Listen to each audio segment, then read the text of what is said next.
મિત્રો એવા જે કૌભાંડો છે જે ખેડૂતને ખરેખર પાયમાલ કરવા તરફ જાય છે બધી વસ્તુ, અને એવા જ કૌભાંડો જે સરકારના અને જે મિલરોના છે ને, મિલ માલિકો વેપારીઓના, એના કૌભાંડો વિશેની જ આપણે વાત કરવી છે કે ખેડૂતો ખરેખર કેમ હેરાન થાય છે. જો આ કૌભાંડ બંધ થઈ જાય ને તો ખેડૂતોની 30 થી 40% મગફળી તો પિલાણમાં વહી જાય, અને 30 થી 40% મગફળી પિલાણમાં વહી જાય ને એટલે કોઈ ખેડૂતોને અત્યારે જે મગફળીના ભાવ બાબતથી જે હેરાનો થાય છે ને એ ખરેખર હેરાન ન થાય. પણ એનું કારણ જે કૌભાંડ, અને એ કૌભાંડમાં મોટો ભ્રષ્ટાચાર કરનાર મંત્રીઓ, રાજકારણના નેતાઓ, સરકારના જે નેતાઓ છે એ, અને મિલ માલિકો, વેપારીઓ.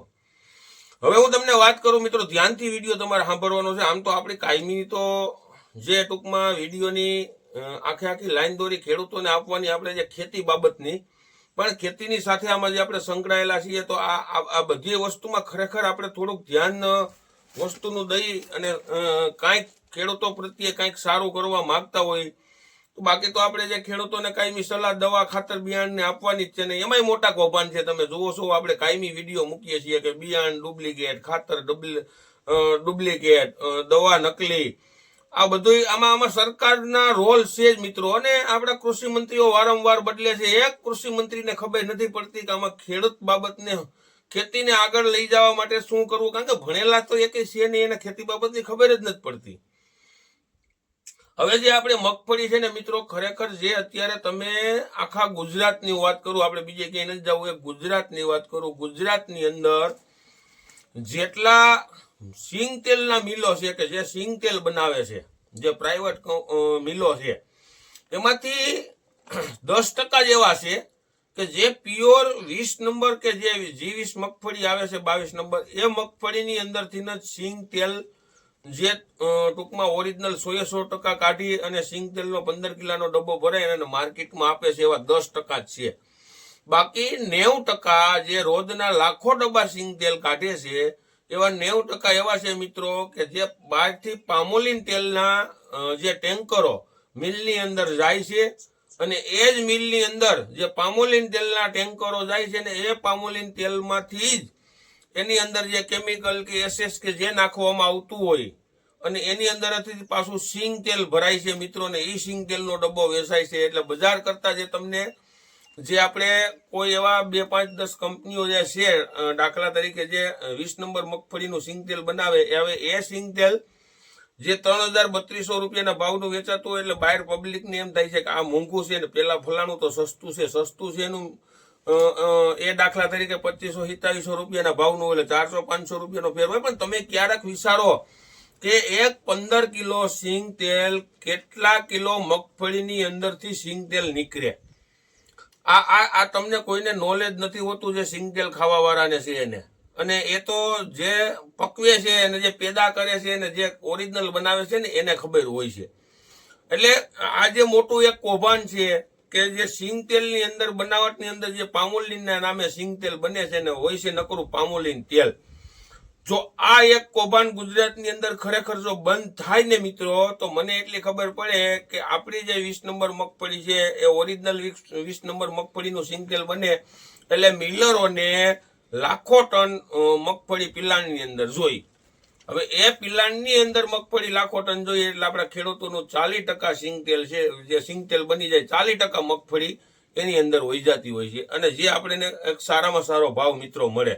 પણ આ નથી થતું. એનું કારણ છે કે આમાં ક્યાંક ને ક્યાંક બધાય જે ભ્રષ્ટાચારીઓ જે બધાય સંડવાઈ ગયેલા છે છેલ્લા એમાં 5-7 વર્ષ થયા, તો હું જોઉં છું મિત્રો ખરેખર બહુ અતિ હાવ કોઈ તમે ક્યાં હેબરું કપાસિયા તેલ કે સિંગ તેલની અંદર જે અત્યારે ભ્રષ્ટાચાર થાય છે અને જે નકલી થાય છે એમાં ક્યાંય કોઈ પકડાણું.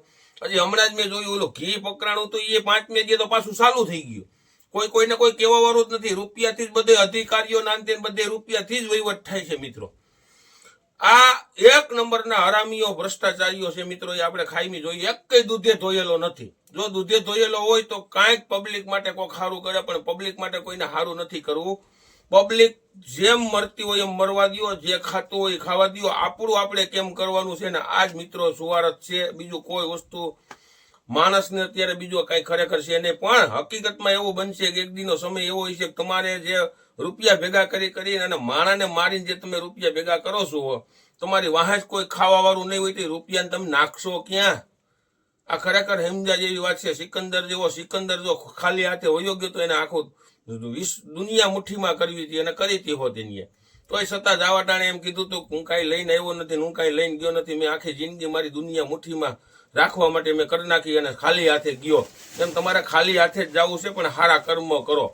એટલે આ ભ્રષ્ટાચારી નેતાઓ, વેપારીઓ જે હોય ભ્રષ્ટાચારી, એને ખરેખર હકીકતમાં મિત્રો તમે જોયો પ્લાસ્ટિકના જીવડા પડવાના છે ને હેરાન થવાના છે. ખરેખર આવું ન હોય. આવો ભ્રષ્ટાચાર એકેય રાજ્યોમાં નથી. ખરેખર આપણે જોઈએ છીએ, બધાને ખબર છે.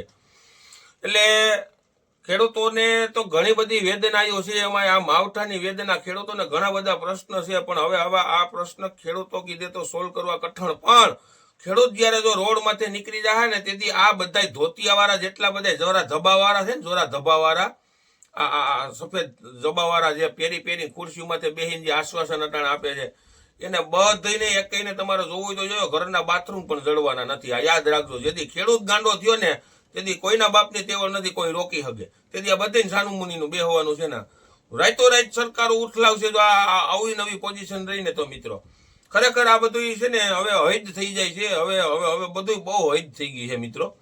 એટલે બીજી આપણે કઈ લાંબી વાત નથી કરવી, પણ જ્યાં મિલના જે બધા મિલરોના જે ટૂંકમાં ડુપ્લિકેટ જે નકલી તેલના અને સરકાર જો મગફળીનું તેલ, સિંગ તેલ, ખરેખર સરકાર થોડુંક ધ્યાન આપે અને જો આની અંદર વેચાતું થાય અને સિંગ તેલ બધા ખાતા થાય ને મિત્રો, તો ખેડૂતોને કદાચ આ વાવેતર થયું એનું હજી દોઢું વાવેતર થાય અને આથીને ડબલ ઉત્પાદન થાય ને મિત્રો, તો મગફળી પૂરી પડે જ નહીં સિંગ તેલ બાબતમાં. સમજી ગયા તમે? કારણ કે તેલ જ એવડું ખાવા જોઈએ. પણ બહારથી જે નકલી અને ડુપ્લિકેટો જે તેલ આવે છે અને જે અત્યારે પબ્લિક ખાય છે અને બધાને એ જ ખાવું છે, રૂપિયા ખોટી રીતે વેડફવા છે.